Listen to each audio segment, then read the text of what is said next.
The one and only Illuminates. Let's talk about this faction, and I'm gonna go over the top 5 best primary weapons that absolutely delete the Illuminates, right? And these weapons are gonna make your life much easier, especially if you're playing on max difficulty. Now keep in mind, we're talking pure performance here on max difficulty, right? However, if there's guns that you enjoy to use, go ahead and do that. Blast away, destroy the Illuminates. At the end of the day, that's all that matters, okay? Now, the first weapon I want to talk about is going to be the Scorcher. This thing against the Illuminates is such an easy pick, especially if you combine it with the support backpack. And I'm going to be honest here, I do feel like you need the support backpack when you're running the Scorcher. However, it is also in a spot where it's 100% worth running the backpack for this weapon alone. And of course, the support backpack in general is going to give you so many benefits. Like, you're going to be healing like crazy. You're going to have tons of grenades, right? So you can't really go wrong with it.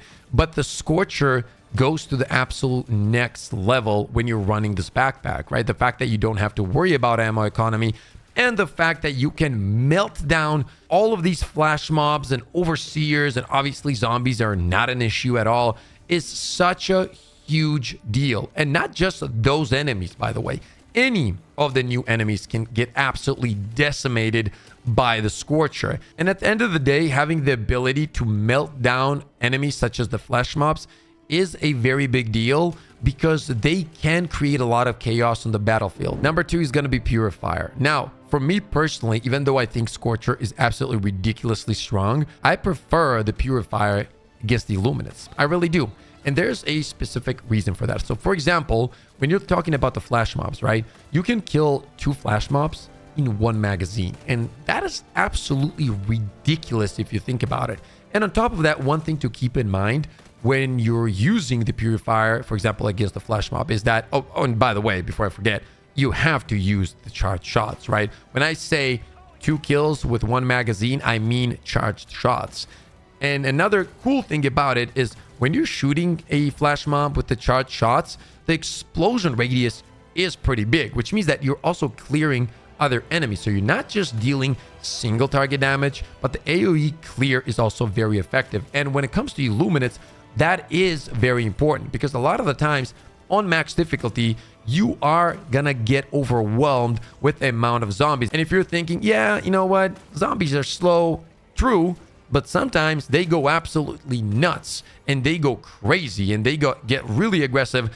And not only the zombies, but even if there's flying overseers or just normal overseers or any of the enemies around the flash mobs, the fact that they're taking damage and you're clearing them as well is, for me personally, one of the coolest things about the Purifier. And when it comes to clearing zombies, dude, you can literally shoot 1 charge shot and just delete so many of them. It's insane how good Purifier is against the Illuminates. It really is. And because of the ammo economy that it has, you don't necessarily need the backpack with it. So you can run any of the rovers and just make your survivability much better. Or obviously you can run the support backpack and have tons of grenades and, you know, stims and dive stim and do all the cool stuff, right? And which also affects your survivability by a ton. So yeah, the Purifier is an absolute monster till this day. Another absolutely insane weapon for the Illuminate is gonna be the new Coyote. The assault rifle that literally everybody's been waiting for like God knows for how long. This thing is an absolute beast, dude, when it comes to the Illuminates. The damage is 75, capacity 45, recoil 17,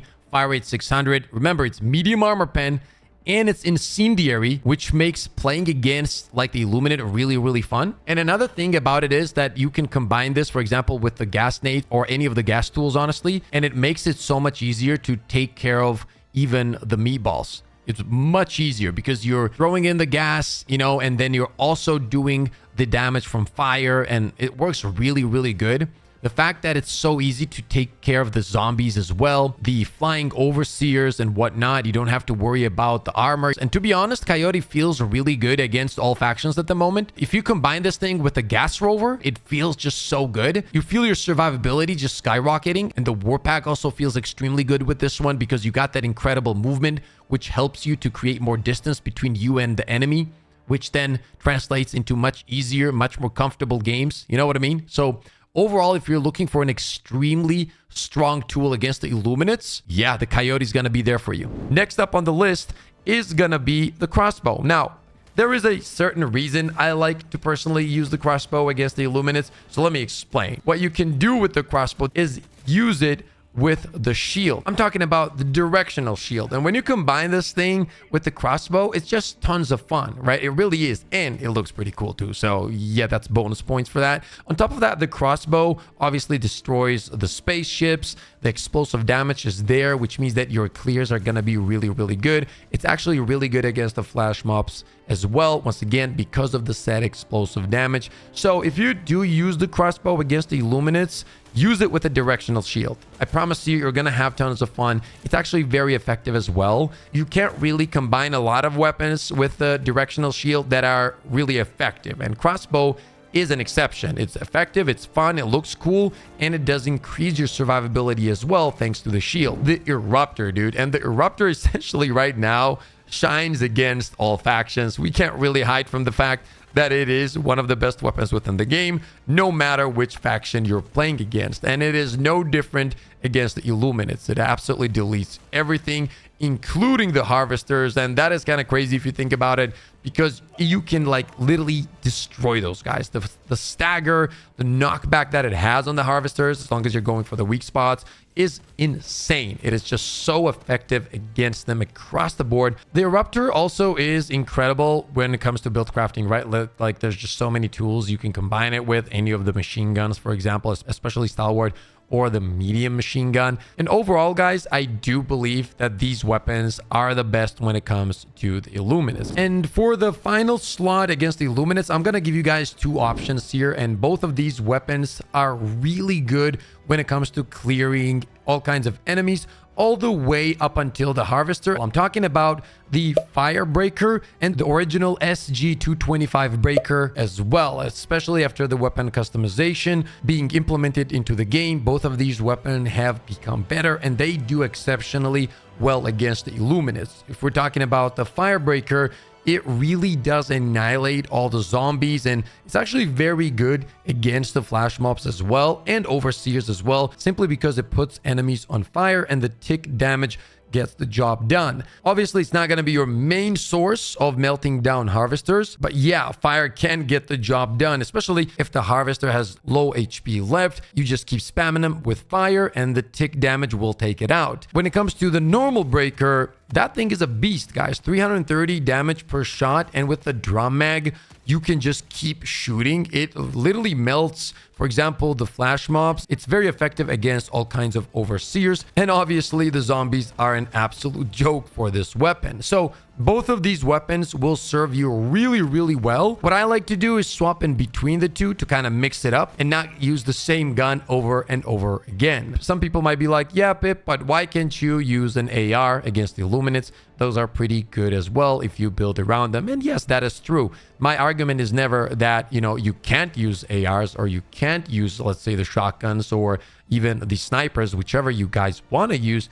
Go ahead and use that. But the way I test weapons, guys, is I go on max difficulty and I stress test everything in the craziest scenarios where I'm getting overwhelmed, where I'm getting pushed by tons of enemies, and I check out how each weapon performs, how the ammo economy feels, how many enemies can I take out quickly, how I can destroy flash mobs or harvesters, and all of these things are what I take into account here. And there's definitely a difference. So I can't really sit here and lie to you and tell you, you know what, if you pick up the Liberator and build around it, it's going to perform the same way as if you pick up the Eruptor. It's simply not true. And I've done this for so many hours at this point when it comes to testing weapons against different enemies from different angles and so on, that it is very clear that in Helldivers 2, ARs will never be at that level where, they're going to be better than these weapons when it comes to pure performance.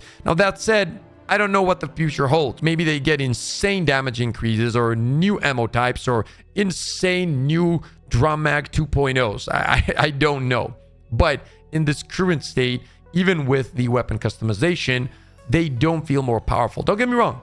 They feel 10 times better and they're definitely viable. but they still are not better than the explosive weapons, at least most of them, and plasma weapons as well. If you guys did enjoy this video, and only if you did, slap a like, sub to the channel. I got more content on the way. We got some podcast episodes on the way as well. As always, stay positive, stay disciplined, and I'll see you all on the next one.